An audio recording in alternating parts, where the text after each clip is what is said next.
안녕하세요. 노아이뉴스 영수입니다. 최근 몇 달간 카카오톡을 사용하면서 불편함을 느꼈다는 이용자들이 적지 않았습니다. 친구에게 급하게 연락하려고 앱을 열었는데 정작 가장 먼저 보고 싶은 친구 목록은 잘 보이지 않고 사진과 게시글 위주의 화면이 먼저 등장했기 때문입니다. 난 부장님 마라톤 완주 인증샷은 안 보고 싶다. 이런 반응이 온라인 커뮤니티와 SNS를 통해 확산되면서 카카오톡의 변화는 단순한 UI 업데이트를 넘어 사용자 경험 전반에 대한 논쟁으로 번졌습니다. 결국 카카오가 선택한 해답은 되돌림이었습니다. 카카오는 최근 업데이트를 통해 카카오톡 친구 탭의 기본 구조를 다시 조정했습니다. 앱을 실행하고 친구 탭을 누르면 예전처럼 저장된 친구 목록이 가장 먼저 보이도록 한 것입니다. 불과 석 달 만의 변화입니다. 이번 개편의 핵심은 단순히 과거로 돌아가는 것이 아니라 이용자의 선택권을 넓히는 방식에 가깝습니다. 화면 상단에는 친구와 소식이라는 두 개의 메뉴가 나뉘어 배치됐고 사용자는 본인이 원하는 화면을 직접 선택할 수 있습니다.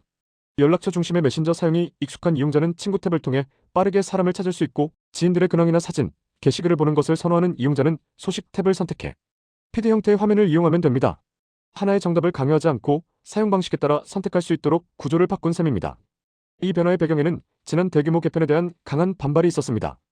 카카오는 올해 가을 친구 탭을 소셜미디어처럼 피드 중심 구조로 전면 개편했지만 이용자 반응은 예상과 달랐습니다. 급한 연락을 찾기 어렵다. 메신저의 본질을 잃었다는 의견이 쏟아졌고 일부 이용자들은 업데이트 이후 불편함을 공개적으로 호소했습니다. 이런 반응이 이어지자 카카오는 비교적 빠르게 방향을 수정했습니다. 이번 업데이트는 단순한 UI 조정이 아니라 메신저의 본질이 무엇인지에 대한 재확인이라는 해석도 나옵니다. 한편 이번 업데이트에는 친구 탭 개편 외에도 실사용자 편의를 겨냥한 기능들이 함께 포함됐습니다. 가장 눈에 띄는 변화는 AI 기반 대화 요약 기능입니다. 읽지 않은 메시지가 일정 기준 이상 쌓였을 경우 인공지능이 주요 내용을 요약해 한눈에 보여주는 방식입니다. 바쁜 일상 속에서 여러 채팅방을 동시에 관리해야 하는 이용자들에게는 꽤 실용적인 기능으로 평가됩니다. 채팅방 정리 기능도 개선됐습니다. 이제 채팅 목록에서 특정 채팅방을 길게 누르기만 하면 원하는 폴더로 바로 이동시킬 수 있습니다. 기존처럼 여러 단계를 거칠 필요 없이 직관적인 방식으로 채팅방을 관리할 수 있도록 바뀌었습니다. 메시지 전송 방식에서도 변화가 있었습니다. 스포일러를 가리고 싶은 경우 전송 버튼을 길게 누르는 것만으로 말풍선 전체에 가림 효과를 적용할 수 있습니다. 작은 기능이지만 사용자 경험을 세심하게 고려한 흔적으로 볼 수 있습니다. 또한 채팅창 내부의 플러스 메뉴 구성도 시험적으로 변경됐습니다. 사진과 최근 미디어가 상단에 배치되고 나머지 기능은 목록 형태로 정리됐습니다.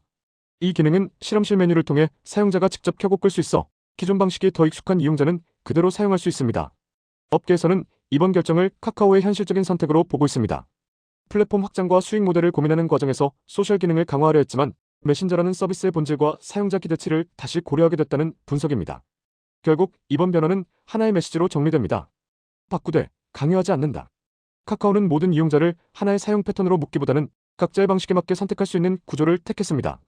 메신저는 기술보다 습관에 가까운 서비스입니다. 그래서 작은 변화 하나에도 사용자 반응은 즉각적으로 나타납니다.